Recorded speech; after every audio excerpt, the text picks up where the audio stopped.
Hi, this is Carrie Brownstein. This is DJ Premier. This is Darren Aronofsky. You got the RZA right here. Rose McGowan. Radiohead. Aisha Tyler. Tribe Called Quest. Fred Armisen. Fritz Paul. Javier Munoz. Seth Meyers. Frankie Cosmos. Flying Lotus. Hi, we're Chaim, and you're listening to the Talkhouse Podcast.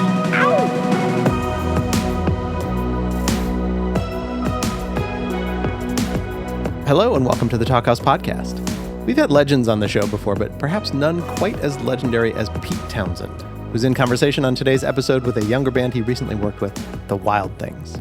Now, it seems a bit silly to offer a short bio of Townshend. After all, you have chosen to listen to a podcast about music, so you're probably familiar. But here goes. Pete Townshend is the guitarist and primary songwriter of The Who, a band that cracked open the world of rock and roll in the early 1960s and inarguably changed the direction of popular music forever. He's often credited as the first guitarist to treat feedback as an essential part of his sound, influencing the likes of Jimmy Page and Jimi Hendrix, among many, many others. And that was all 50 years ago. Townshend has built on the legacy of The Who since, continuing to make music with the only other surviving member, Roger Daltrey, as well as writing books, musicals, and operas. He also keeps his eyes and ears out for new music, even at age 79, which is where the other half of today's chat comes in. Two members of the UK band The Wild Things, Sidney Ray White and Rob Kendrick, met Townshend when they were cast in the musical stage production of The Who's rock opera Quadrophenia. Though she spent much of her career acting, you may have seen her in the Netflix series Uncle or the Michael Keaton movie American Assassin, White's passion seems to be focused at the moment on the band, which also includes her brother Cameron White and drummer Pete Wheeler. When it came time to record new Wild Things music, Townshend offered his help both as a musical ear and a man with a studio, which resulted in the new album Afterglow. Fittingly for a guy with Townshend's history, Afterglow is something of a concept album, which is the big topic of discussion here. Check out a bit of My Heart is in New York from Afterglow, which features a guest vocal from Townshend. I'll run to the ends of the earth to see I'm a troubled soul. My heart is in New York.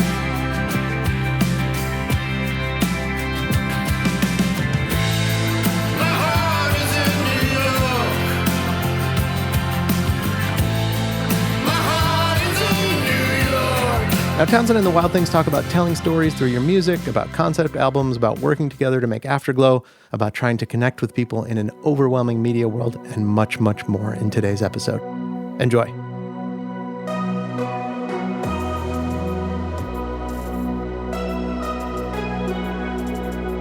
I suppose when we've been doing the press and all this and trying to find a way to make a noise in the middle of all of these people releasing albums, either with labels or without labels or with backing and all that sort of thing, it's a big part is, what's the hook? What's the selling point? And we use this concept that it's a choose your own adventure album with the idea that all of the songs take place over the course of one night in this fictional American town called Valentine. And this mysterious event called the Afterglow occurs, which heightens the emotions of everybody involved within the town. But each song is an individual story. So, instead of having a narrative through line, it's more of a case that different events happen in the town at the same time of the songs. And we called it a Choose Your Own Adventure album because the ultimate idea of this is it will be really great if people who listen to the whole album as we designed it or make their own route through the album and sort of design their own storyline. And we've had to do a lot of PR and we're talking all about concept albums. And I was really interested to know what the term concept album means to you, whether you think it's a hook that you use or whether it's a tag that's been put upon you because of the albums you've created, or whether you think every album's a concept album. I think, I've worked with different levels of what I would call concept albums, and I'm certainly not ashamed or, wishing to buy into the idea that in some way it's a cop-out or an inferior way of making music or in any way pretentious. From the very beginning of rock music, for me, it felt that British rock music, it felt that we were telling stories and also that we were engaging our new audience, which was, to be absolutely brutal, was probably, for the first time ever, was maybe 60 to 70% young men. And the young women who were around at the time, this is in 64, 65, 66, that kind of period, were focused on a single artist, and that was the Beatles. That was them. They were done. And they had the entirety of the female audience. Everybody else, like, for example, the Stones had female fans, but when you went to their concerts, it was about 60-40 male, actually. And, the female fans screamed and Mick Jagger was sexy and Brian Jones was gorgeous. So they had that. But But essentially, something had shifted in the way that the stories were being discovered, because previously pop music and the music of the era before pop music, the era of my dad's band, was romantic music. It was music to bring young people together in arduous circumstances of post-war depression, and the idea that romance could rise above all those conditions, and you could still go to a dance hall and listen to a crooner singing a love song and fall in love and get married and have kids and move on. So that suddenly there was a function, and that function is really what led me, in a sense, for the first maybe 10 songs that I wrote for The Who. I felt I was working with if not a concept, certainly a manifesto. And I'm still working in that way. That, I'm working on two lots of projects at the moment, which are concept rooted. One's an opera, which has a complicated story, and another's just a set of songs about London and about Soho in particular in the early days, and also the early days of rock music. And I like working in a framework. If I might say this cheekily, Rob, it feels to me like Valentine has been imposed on a set of songs. It's gathered the songs together, and what you've then discovered is that they had a theme and they had a mood and they had a feeling, which you have really elegantly encapsulated into a story framework, which presents them in a new and interesting way. And I think it's really, really smart. But I wouldn't call it a concept album. It doesn't feel like that. The reason why I wanted to work with you guys in some way or other was because the songs were all very special in their own right. They were unique.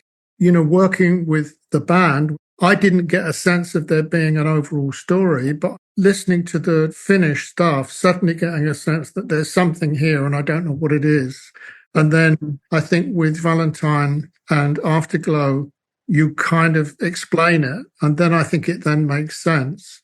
I don't think concepts or even storytelling and narrative around collections of songs is easy to deal with in the modern world because of streaming and because of people's low attention spans. And of course, this is a question of money. We've discussed it a little bit before. If you wanted to make the TV series of Valentine, you'd need a lot of money. You'd have to get a deal, with Netflix or somebody. And then, of course, it would explode immediately, because when people suspend not so much disbelief, but they suspend this and watch a television, they return to the old manner of being entertained, which is like sitting with a book or watching a soap opera or watching a movie. They open their hearts and they open their minds in a completely different way. And to some extent, the same is true of musicals. Although the process of storytelling musicals has been a bit shuddered by all the jukebox musicals that have been around recently, particularly ABBA's Voyage, or Voyage, whatever you want to call it. But Frame, the crucible, whatever holds the songs, is worth hanging on to and worth clinging to and worth continuing to sell, in a sense, to the audience as a way of allowing them to hear a song for the first time and then think, well, this belongs in a story. It's come from a story. It's come from a place. It's come from a set of experiences which are uniquely yours, which is what then makes the business of being a new up-and-coming star, trying to become that black swan in a sea of incredibly talented and prolific music makers. I can't remember the exact figures, but they're pretty shocking. Nearly 50,000 new tracks go up on Apple every hour. It's something absolutely absurd. So actually trying to get to that place where you rise above the heap and catch a glimpse. And I think Valentine is a good way to do that. Hope so. The album we call Afterglow, the town that we've set it in is called Valentine. Yeah, though obviously one of the tracks is called Valentine as well. But it's so interesting that you say that as well, because I think from the beginning we didn't necessarily, although obviously the way Rob just described it is how we've been describing it, but we never called it necessarily a concept album because we didn't really feel like we made it one, because what you said is completely true. We didn't necessarily go into it and go, right, let's make a story with X amount of songs. It came about after the fact, after we realized they all had a theme. Yeah. But because we've been working on them for so long, A, with you, and B, slightly before and after the fact, the theme was realized kind of after we kind of been in the studio with you. And a lot of the songs that we write, we don't write from necessarily our own perspectives, because we find that gets very boring very quickly. We take stuff out of life, but we don't just want to write, oh, I had a really bad day yesterday, let's write a song about it. And also, I think because, you know, me and Rob, as you know, come from an acting background, which is how we met you, it's more fun to kind of channel these stories and create them in a different way and then put them into our music. So that's kind of the reason why we called it a Choose Your Own Adventure album rather than a concept album. We also understand that this is our second album ever, and we have been quite difficult, as we always are as a band, to try and put forth an idea and a story, as opposed to just, here's 12 songs that we really love, let's put them all together on a record. Is that fair to say? Yeah, we almost obsessively run before we can walk. Absolutely, we do. You know. Well, it's interesting that some of the concept albums that happen with The Who, for example, The Who Sell Out, was because we didn't have a cohesive set of songs for that album. And I came up with my manager, Chris Stamp. We had a conversation about turning it into a pirate radio program with commercials in between the tracks. And when that was re-released recently and we did a box set and we talked about it, it was interesting that looking back, everybody assumed that it was a preconceived structure, and it wasn't. We had a bunch of songs. They were very much disconnected. Once we got the idea of the radio show and commercials, we wrote a few more songs that gave integrity to the idea. So it's perfectly natural to work creatively and to start to get to a point where you feel a sense of mission and of manifesto. It's perfectly natural. I think the difficulty is, Rob, it's your fault, is the next step has to be TV, in my opinion, or has to be regular YouTube videos or something that can make visual work. The sizzle that you did was fucking brilliant, you know, and more people should see that, and you should try to do more. But I know it's really expensive. And also, when you're trying to continue to make new music and spend time in the studio and do gigs as well, all at the same time, it's a real juggling match. You know, I'm still juggling with my early concepts today. You know, once you've landed one, it lasts forever. That's the beauty of it. Yeah, because you've got all of these. I mean, even your work recently and getting to see all the sort of new stuff you're putting out and the work you're doing with your wonderful wife and the ballet and all these sort of things. They're all these big, expansive ideas. And I mean, you wouldn't be where you are doing what you are now without having these big, expansive ideas. So it must be quite difficult to pare things down, because there's a level of expectation, not necessarily from the audience, but I think from yourself, because it's so fucking fun. You know, what's also fun is the albums that I've done where I've disposed of the notion that there should be a concept or a manifesto. And, you know, I've done now 4 albums that I've called Scoop, where I've just gone into my underwear drawer and pulled stuff out and put it together. And for a lot of my fans, not Who fans, but my solo album fans, those albums are their most favorite. There will be a song or two in there that they really cling to. You know, I was talking to a friend of mine, an American musician, the night before last, and they said, you know, their favorite track of all time from me is a song called Street in the City, which is an orchestral piece, full orchestra with me playing acoustic guitar. And what it is a walk through London. That's the story. It's just a walk through London. And it doesn't sound anything like The Who. It has no heavy electric guitar on it. I'm not howling. I'm not shrieking. You know, there's no chance of me smashing the D'Angelico that I played. I sold it and bought a boat. You know, I think, you know, that's important too. However, if you're in a band, it's much, much harder. I was the sole author, as it were, for most of The Who's adventures. John Entwistle was a really brilliant writer, particularly in kind of black comedy noir. But Roger was never, our singer, was never really comfortable with his stuff. So unless we could fit it into an album and it was possible for John Entwistle to sing it, we didn't include it. My job was to write songs for Roger to sing. So I had the main author's pen. And in a sense, what would happen is I would sit down and try to write a load of songs, play them to Roger, and Roger, out of, say, 30 or 40 or maybe sometimes 50 songs, Roger would choose 10, and I would be left with the rest. And it wasn't because they were junk, you know. Sometimes Roger's choices were very surprising. You know, he might pick a song that, like Blue, Red and Grey, which was a ukulele song. In the end, I don't think he sang it on the record in question, but his choices were sometimes surprising. But what I was left with gave me a legacy to, you know, this is a real fucking Rick Rubin conversation. You know, you keep fucking chucking stuff down. You never stop, ever. Never, you know, do not put yourself into a box. You know, don't come up with a fucking story that means that you can't write anything else other than that story. You know, if you want to write a play, you know, add the music later. The important thing is to keep the creativity going and to keep the music flowing, because one day there will be a surprise for you where you come up with something, you come out of the studio and you all look at each other and say, let's go to the pub. That was fucking crap. That will be the song the public like. It just happens that way. You know, I had a song called Let My Love Open the Door.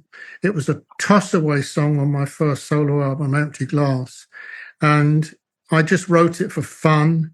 I wrote it in the middle of the night when we had guests in our house. And my record chief wanted me to take it off the album. He said, you know, this is not Pete Townshend. And I said, well, it is Pete Townshend. It's just not the Pete Townshend that you happen to want.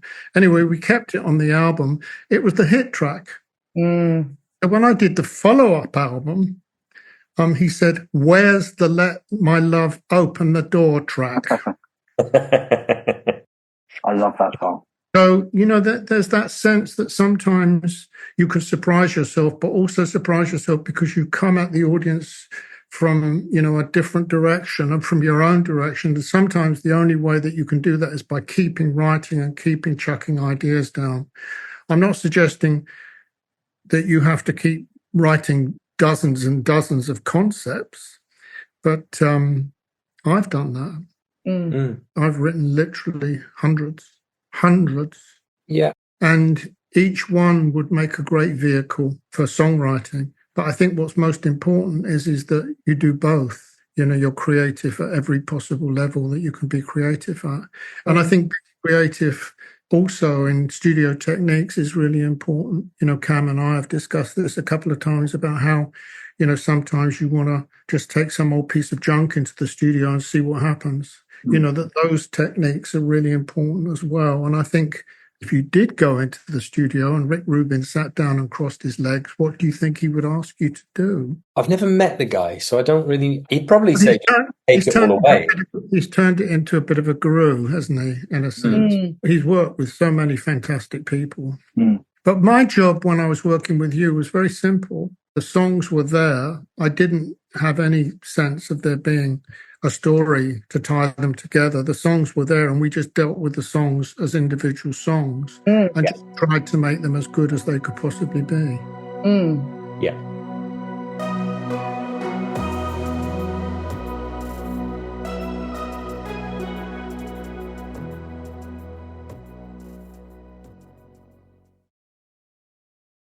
Well, can I ask then, Pete, Wheeler and Cam, what do you feel like you learned through making this album? Well, the biggest thing I took away from when we were at sessions with Pete and in your studio was, you know, there's no single way to write songs. There's no specific route, you know.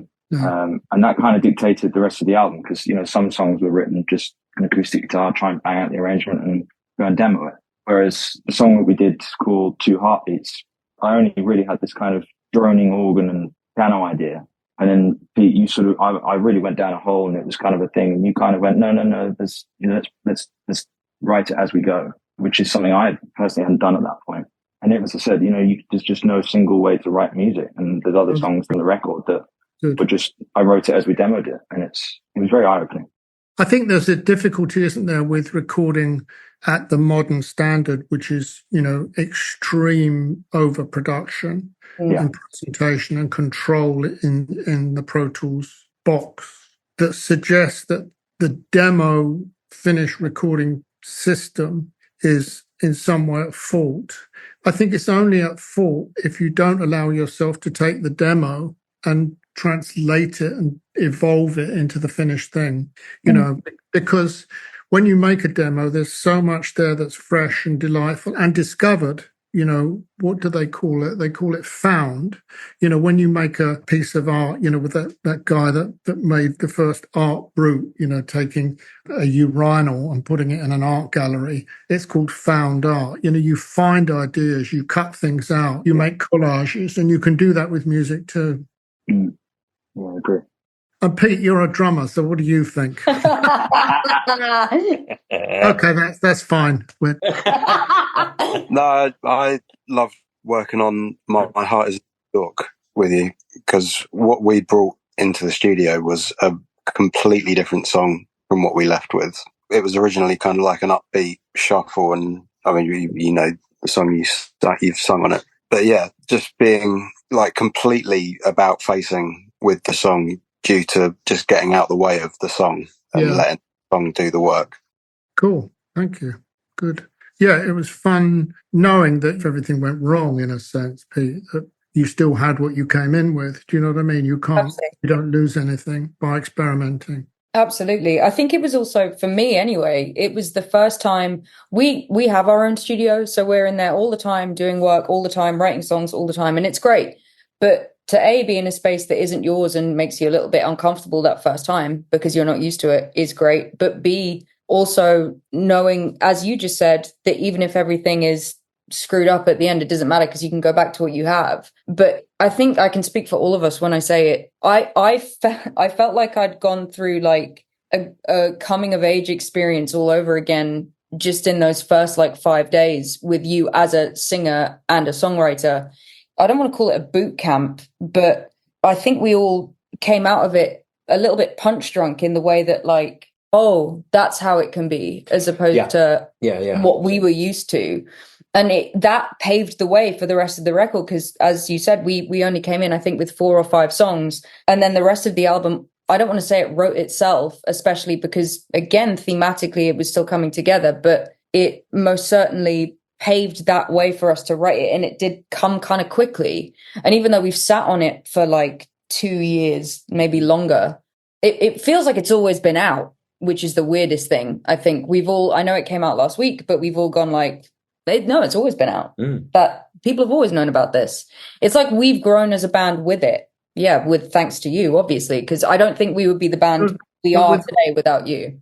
With respect to, the feeling of it already been out, that's because your social media profile has been great. It's been intense and regular. And, I'm happy to be name checked every now and again. Oh, yeah.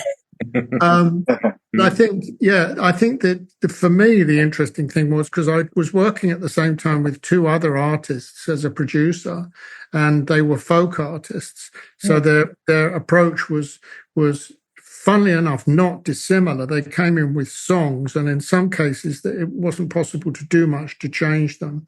But with you guys, what was actually going on was this sense of wanting to make the most of my journey. Because as you said, when we kicked off, Sid, we met through Quadrophenia when you were both young actors, and, during that road trip and me very much involved in casting, and the fact that, that we started our relationship working with a story. And I remember telling you both, stories about the mod movement, about the 60s, about what it was all about, in a sense, describing deep background. When we got back into the studio, it felt, in a sense, like a continuation of that to some extent. I know that Cam and Pete weren't involved in Quadrophenia, but nonetheless, it felt like we were picking up some of those familiarities, that sense that with you two in particular, I could say what the fuck I wanted. You were my employees, as it were. You are, of course, and you weren't, of course. But I could say, no, that's not how we're going to do it today. We're going to do this. We're going to do that. So it gave me immense freedom.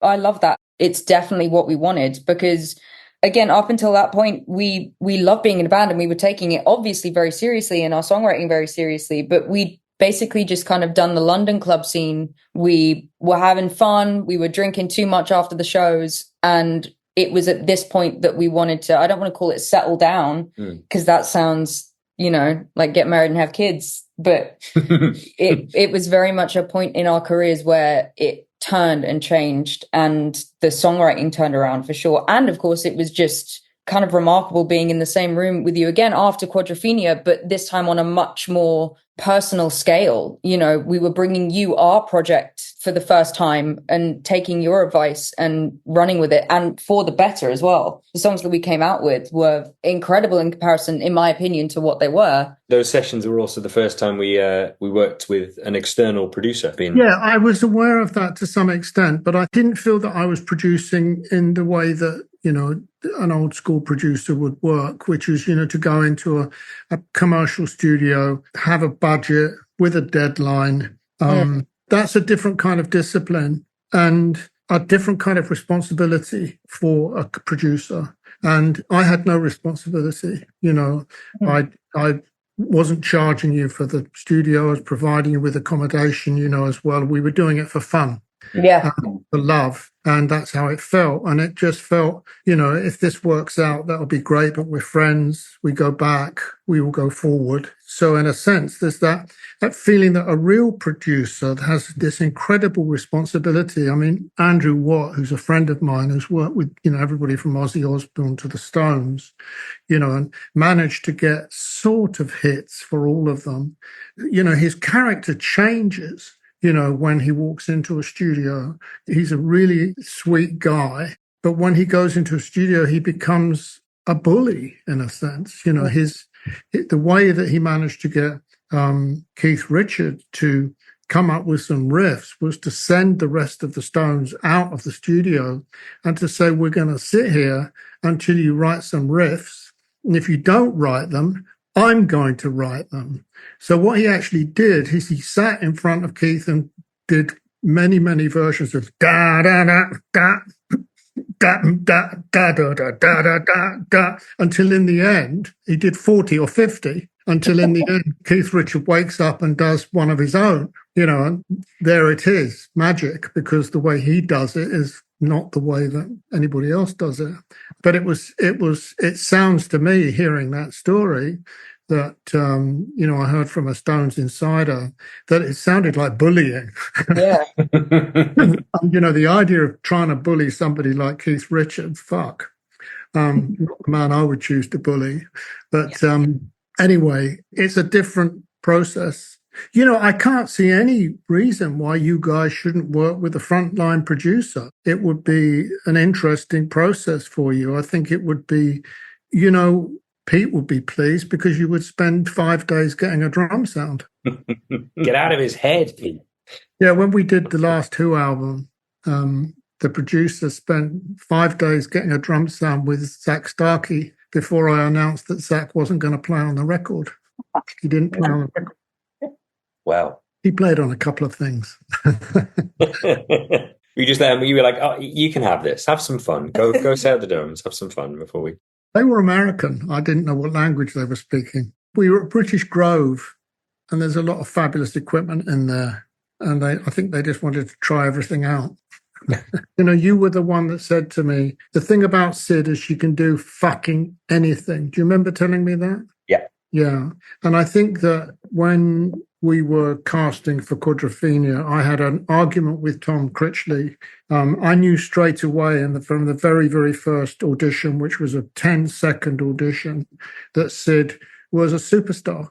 And that's why I insisted that she be cast, because Tom and a couple of the other people wanted somebody else. And I knew nothing about Sid's background in television. I didn't know that she'd done that show. I just knew that she would be great. And I was already thinking about doing a preview of Love Rain on Me to close the first act that would be sung by the girl that Jimi had a crush on.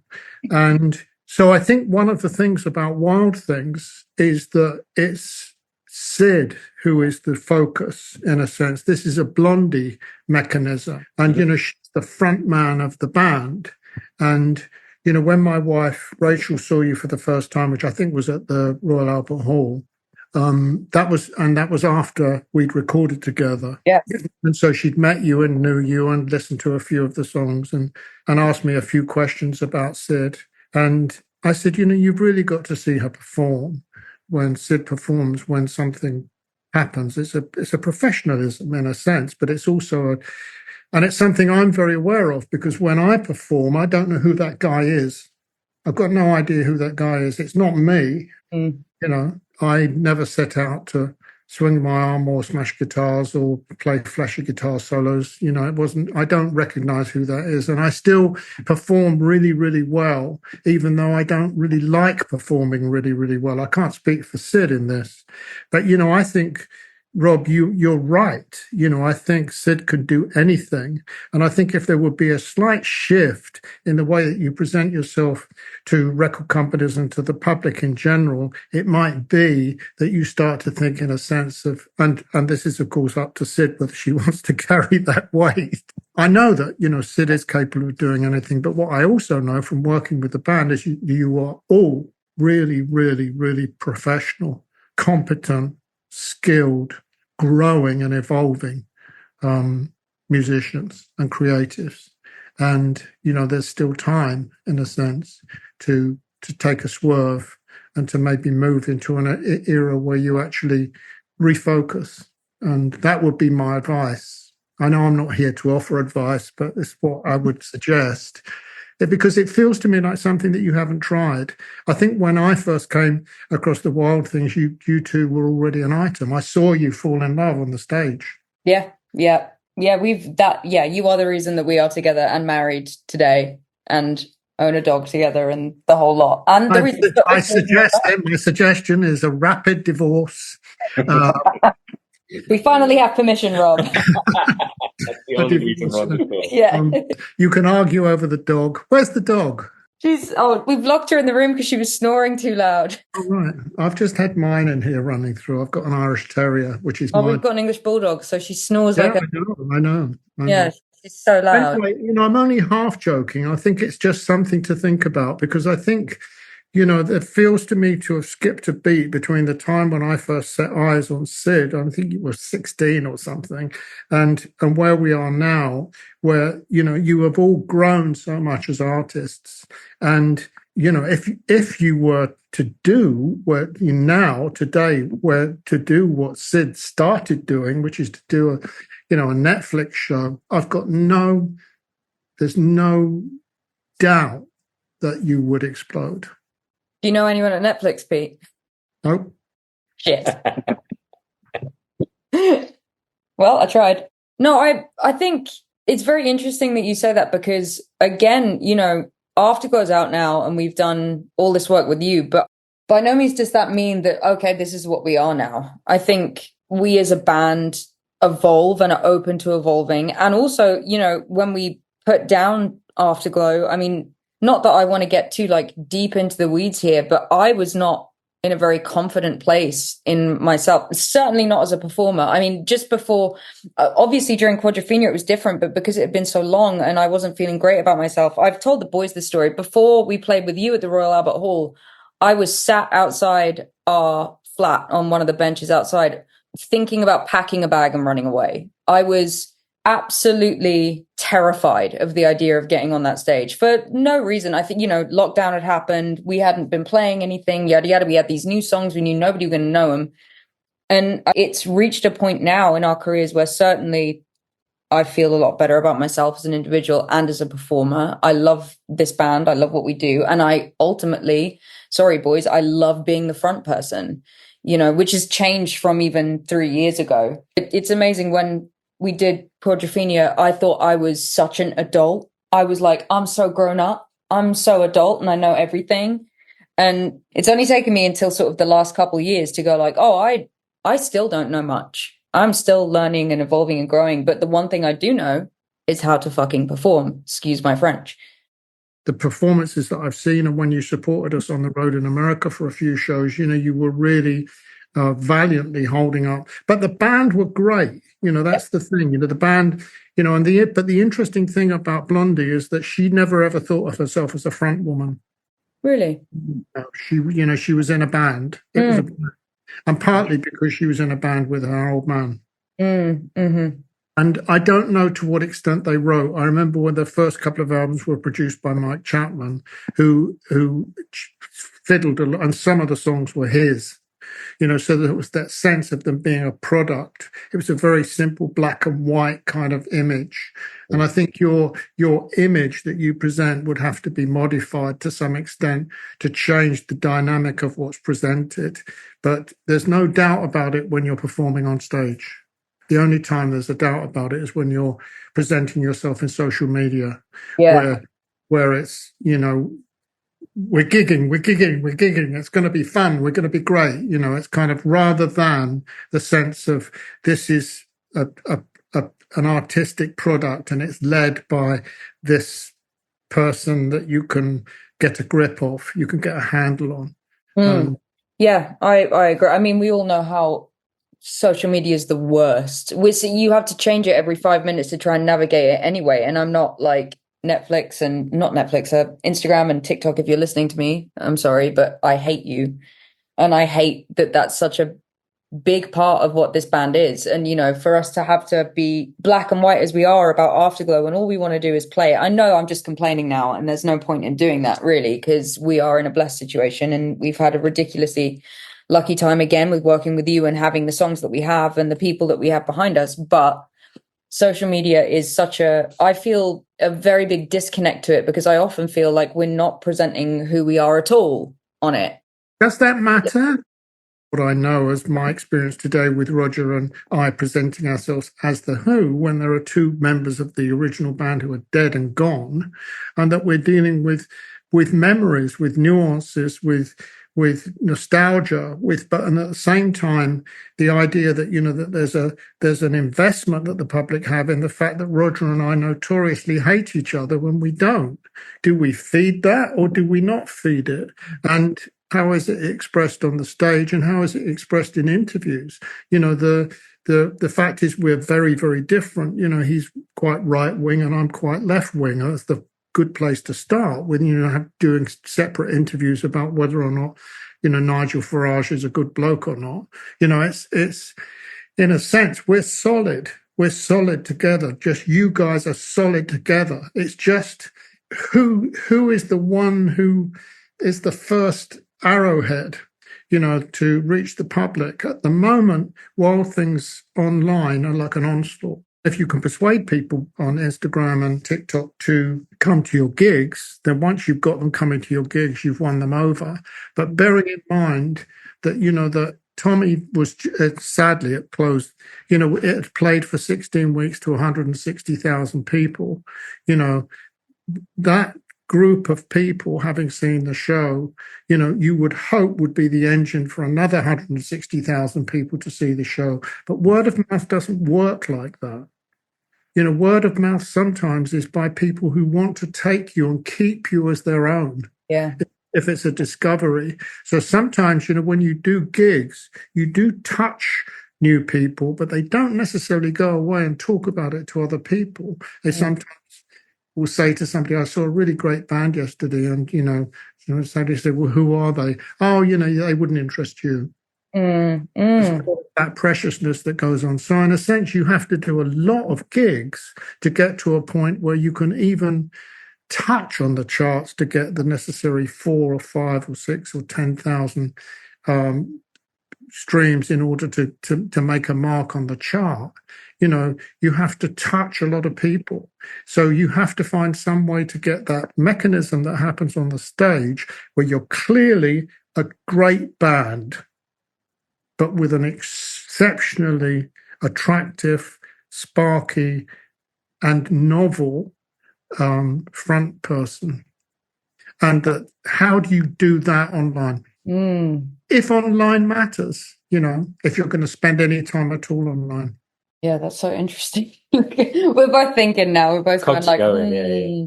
But anyway, with respect to where we started talking about concept, you know, it feels to me like that you set yourself a real tricky task, which is, you know, to God, the number of people that I know that are trying to get stuff up on Netflix. I mean, I must be 20 or 30 writers and producers, you know, that are doing, you know, it's easier to do documentaries these days. Yeah. Yeah, we sort of pivoted slightly. We went away and created a world around the TV show until anything happens then. So we went and made a computer game. Yeah. And we've like done dedicated playlists for all the characters. We turned an episode of the TV show into a podcast, yeah. into a podcast drama. Just stuff to try and fill out the universe in the hopes that anybody who has an interest in those things, that can be the sort of the thing that drags them towards the album.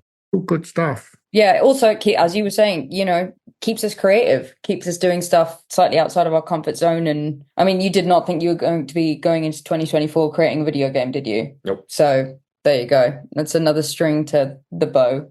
Let me ask you a question. When you say that that you have your own studio and you live in the studio and you're constantly making new music, that could be something to deconstruct as well. I just tore everything out of my studio, everything that moves apart from the mixing console. You know, I brought in a couple of tape machines that I could play with, but all of the organs, all of the percussion, all of the guitars, everything is gone. And since it's all gone, I've produced about 10 tracks in 2 weeks, you know, and that stuff just fucking distracted me. It was fun to have when you guys came in, things to play with and things to look at, you know, but it's so in a sense, deconstructing the way that we operate in the studio is quite an interesting thing to do as well. And that could be simply by changing the landscape instead of staying at home and in the studio that, you know, Cam and Sid grew up in, I suppose, you know, moving to somewhere like a village in Wales, you know, with a laptop and just to change the system a bit. This is a bit Rick Rubin, but also it's to surprise yourself and to get to a place where you might come up with things that you wouldn't expect to come up with.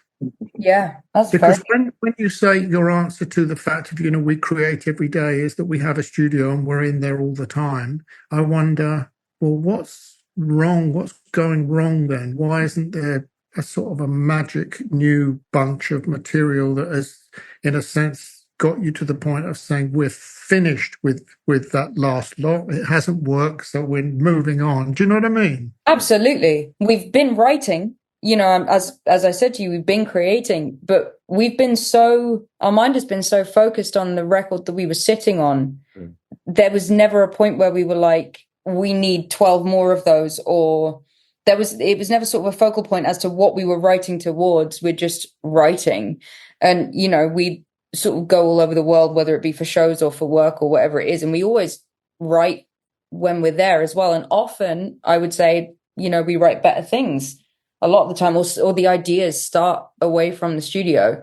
But this is now that Afterglow is done, now is the first time that we've gone, oh, we need something more.